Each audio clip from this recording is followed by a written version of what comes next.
What do we learn from Matthew's recording of the Nativity? Hi, I'm Dr. James Holt, and what perhaps we don't realise, however, is that the story of the Nativity as traditionally narrated is a composite version. These are the events recorded by Matthew and Luke, but each of the events is not necessarily remembered by each of them. The two Gospel writers who included the Nativity story chose events that reflected different perspectives. What is important for Christians is that the narratives are not contradictory.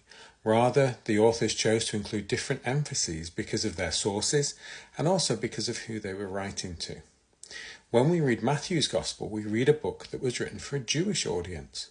Matthew's Gospel, or Good News, begins with an outline of Jesus' genealogy. And there are many that we recognise, but also many that the Jews of the time would similarly have connection with. Probably ones that would stand out the most would be Abraham, Isaac and Jacob, as well as Jesse, David and Solomon. Matthew is establishing Jesus as the fulfillment of the prophets. He does something similar later in his Gospel in Matthew 5, where in the Sermon on the Mount, Jesus is seen to be the fulfillment of the law. Matthew's retelling of the Nativity story might be slightly jarring because the focus of Matthew's narrative is the voice of men.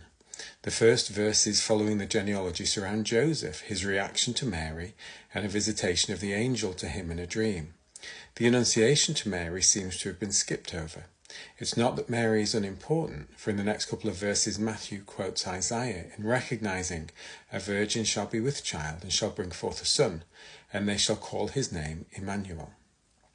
It's that for Matthew and his audience, the importance of the powerful male voice is central to the narrative. For Matthew, Jesus' birth was a mighty event centered around the powerful in society, but also turning those expectations on their head. The wise men visited Herod to find the new king, but he was not to be found there. The conclusion to the story highlights again Matthew's emphasis on Jesus being a fulfillment of the Old Testament, and in particular Moses.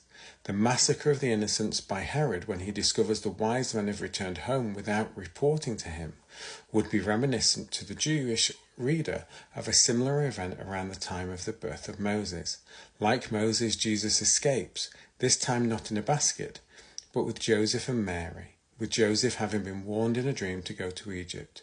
Thus the reader of Matthew can understand very clearly that the birth of Jesus is the fulfillment of Old Testament prophecy, that he is the Messiah and that he's of infinite worth, so that even the rich and powerful seek him.